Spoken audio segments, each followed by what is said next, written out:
Hello everybody, আশা করি ভালো আছেন। হাজির হলাম মিখাইল তালের চমৎকার একটি খেলা নিয়ে। এই খেলাটি হয়েছিল 1958-এ সোভিয়েত ইউনিয়নে। মিখাইল তাল সাদা নিয়ে খেলে এবং প্রতিপক্ষ লেভিন এই কালো নিয়ে খেলে। আর সম্ভব হলে অবশ্যই দাবা বোর্ডে পিসগুলো সাজিয়ে খেলা দেখবেন এবং নিজেও অ্যানালাইসিস করবেন, এতে আপনার দাবার দক্ষতা অনেক বাড়বে। E4 দিয়ে খেলা শুরু করে Mikhail Tal. E6 French defence, D4, D5, E5, C5 advance variation, C3, knight to C6। দেখতে পাচ্ছেন D4 স্কোয়ারের দিকে নজর রাখছে knight. Knight to F3, white knight ও D4 স্কোয়ারকে প্রোটেক্ট করছে। এরপর কুইন টু B6, বাড়তি প্রেশার দিচ্ছে D4 পনের দিকে। Bishop to D3, C takes on D4, C takes on D4। এবার কি করবে ব্ল্যাক? এখন কি D4 ক্যাপচার করা উচিত? আপনার কি মনে হয়? একটু পোজ করে ভাবতে পারেন। আপনি যদি ব্ল্যাক নিয়ে খেলতেন, আপনি কি এই D4 পন ক্যাপচার করতেন? তো ব্ল্যাক খেলে বিশপ টু D7। তো কেন সে ক্যাপচার করলো না পনকে? চলুন দেখি। যদি নাইট দিয়ে ক্যাপচার করে পনকে, সেক্ষেত্রে হোয়াইট নাইটকে ক্যাপচার করবে। কুইন টেক্স অন D4 এবং এরপর বিধ্বংসী একটি চাল দেবে হোয়াইট, সেটি হচ্ছে বিশপ টু B5 চেক। এবং এরপর কিন্তু কিং যদি D8-এ খেলে, সেক্ষেত্রে কুইন কিন্তু চলে যাবে ব্ল্যাকের। তো এটা কিন্তু বুঝতে পারে ব্ল্যাক, যার কারণে সে কিন্তু বিশপ টু D7 খেলে। এরপর হোয়াইট কাসলিং করে কিং সাইডে। নাইট টু D4, এবার কিন্তু ক্যাপচার করলো ব্ল্যাক, কারণ তার কিং কিন্তু এখন protected. Knight to D4, queen to D4, knight to C3, queen to E5। দেখুন আর একটি পন কিন্তু লুফে নিল ব্ল্যাক কিন্তু দুইটি পন বেশি হোয়াইটের তুলনায়। কিন্তু ব্ল্যাকের পিসগুলো কিন্তু যথেষ্ট ডেভেলপ নয়, সেই তুলনায় মিখাইল তালের কিন্তু অনেকগুলো পিস ডেভেলপ করা হয়ে গেছে। আর এই ভেরিয়েশনকে বলা হয় মিলনার ব্যারি গ্যাম্বিট। দেখা যাক কি হয়। রুক টু E1 খেলে Mikhail Tal, attacking queen to D6, knight to B5। এবার কিন্তু নাইট অ্যাটাক করছে ব্ল্যাক কুইনকে। সো কুইন কোথায় যাবে? কুইন টু B8 খেললো ব্ল্যাক। তো আমরা যদি ব্যাক করি, কেন ক্যাপচার করলো না বিশপ দিয়ে নাইটটিকে? যদি নাইটকে ক্যাপচার করে, সেক্ষেত্রে bishop takes on B5 check, king to D8। এবং দেখুন এই পজিশন ক্রিয়েট হলে কাসলিং করতে পারবে না ব্ল্যাক। তো যার কারণে এই মুহূর্তে কিন্তু নাইটকে ক্যাপচার করে না, সে খেলে queen two B8। Queen two F3 খেলে হোয়াইট।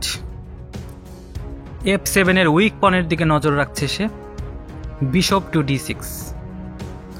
এবার H2 পনের উপর কিন্তু বাড়তি প্রেশার দিচ্ছে ব্ল্যাক। এই মুহূর্তে কি করবে হোয়াইট? আপনি হলে কি করতেন?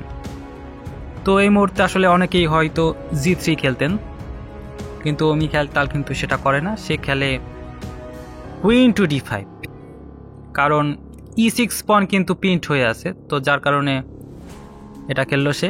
এবং এরপর কিন্তু ব্ল্যাক কিন্তু H2 যে পন আনপ্রোটেক্টেড, সেটি কিন্তু বিশপ দিয়ে লুফে নিল। এরপর কিং টু H1 খেলে white.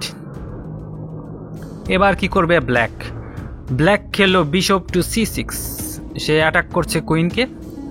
Queen two G5, queen কিন্তু নিরাপদ স্কোয়ারে সরে গেল এবং একই সাথে সে কিন্তু G7 পনের দিকে নজর রাখছে। দেখা যাক ব্ল্যাক কিভাবে এটা প্রোটেক্ট করে। ব্ল্যাক খেললো নাইট টু F6। ব্ল্যাক কিন্তু পনকে প্রোটেক্ট করার চেষ্টা করলো না, তার মনে অন্য কোনো প্ল্যান থাকতে পারে। তো এখন কি করবে মিখাইল তাল?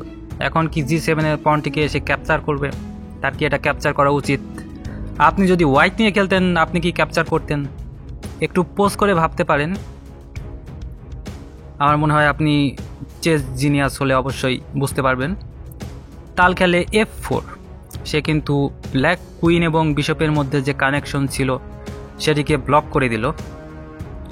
তো আমরা যদি একটু ব্যাক করি, এখানে আসলে G7 পনকে ক্যাপচার করলে কি হতো চলুন দেখি। যদি এই পনটিকে ক্যাপচার করতো, সেক্ষেত্রে রুক টু G8 অ্যাটাকিং কুইন, এরপর কিন্তু কুইন নাইটটিকে ক্যাপচার করতে পারতো এবং এরপর কিন্তু deadly bishop to G2 checkmate হয়ে যেত হোয়াইট। বুঝতেই পারছেন, যার কারণে এই মুহূর্তে ব্ল্যাক খেলে বেস্ট মুভ, হোয়াইট খেলে বেস্ট একটি মুভ, সেটি হচ্ছে F4। H6 খেলে ব্ল্যাক অ্যাটাকিং কুইন। তো এবার কি করবে তাল? এবার কি সে G7 পয়েন্টকে ক্যাপচার করবে? আপনার কি মনে হয়?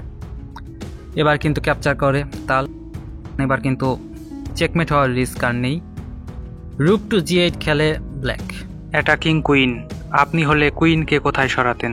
G8 খেললো। তো এবার আসলে কি করবে তাল? এটি কিন্তু একটি ক্রুশাল একটি মোমেন্ট এই খেলার। এই মুহূর্তে দুর্দান্ত একটি মুভ খেলে মিখাইল তাল। একটু পোজ করে ভাবুন সেই মুভটি কি। কয়েক সেকেন্ড সময় দিচ্ছি, আশা করি পেয়েছেন। তো আপনি যদি কুইন দিয়ে নাইটকে ক্যাপচার করেন সেটিও কিন্তু উইনিং মুভ, কিন্তু তার চেয়ে আরও একটি কিন্তু ভালো মুভ আছে এবং সেটি খেলে মিখাইল তাল, এবং সেটি হচ্ছে রুক টেক্স E6। দেখুন চেক, এরপর F takes on E6, then bishop to G6 check. অর্থাৎ এই বিশপের জন্য পাথ ক্রিয়েট করার জন্যই কিন্তু একটি স্যাক্রিফাইস করে দেয় মিখাইল তাল। আমরা যদি ব্যাক করি, এখানে ছিলাম আমরা, এবং এই মুহূর্তে কিন্তু তাল এটা দ্রুত অ্যানালাইসিস করে যে সে স্যাক্রিফাইস করতে পারলেই কিন্তু পয়েন্টটি চলে যাবে E6-এ এবং বিশপ দিয়ে চেক দিতে পারবে। এবং যারা বড় মাপের দাবাড়ু তারা কিন্তু 5-6 মুভ পরে কি হবে সেটা কিন্তু খুব দ্রুতই ক্যালকুলেট করতে পারে, এবং এই কারণে তারা খুব সহজেই স্যাক্রিফাইস করার সিদ্ধান্ত নিতে পারে। এটি কিন্তু 1-2 দিনে হবে না, দীর্ঘদিন প্র্যাকটিস এবং অ্যানালাইসিস করলে আপনিও এরকম স্কিল অর্জন করতে পারবেন। এটা করার জন্য খুবই পরিশ্রম করতে হবে। গ্র্যান্ড মাস্টাররা প্রচুর প্র্যাকটিস করেন। এরপর কিন্তু স্যাক্রিফাইস করে এবং এরপর খেলে বিশপ টু G6 চেক। তো ব্ল্যাকের পজিশন কিন্তু আসলে খুবই খারাপ এই মুহূর্তে, আসলে তার পক্ষে সার্ভাইভ করা খুব কঠিন। তো এরপর ব্ল্যাক কিং খেললো কিং টু D8, এরপর কুইন টু F6 চেক। এখন কি করবে ব্ল্যাক? তো আমরা একটু অ্যানালাইসিস করি। যদি কিং C8 খেলে সেক্ষেত্রে queen takes on E6 check, king to D8, queen takes on G8 check, king to E7, queen to F7 check, king to D8, queen to F8 check, bishop to E8 এবং queen takes on E8 checkmate হয়ে যাবে black. যার কারণে এই মুহূর্তে queen দিয়ে night capture করার সাথে সাথেই কিন্তু রিজাইন করে দেয় ব্ল্যাক, অর্থাৎ মিখাইল তাল বিজয়ী হয়।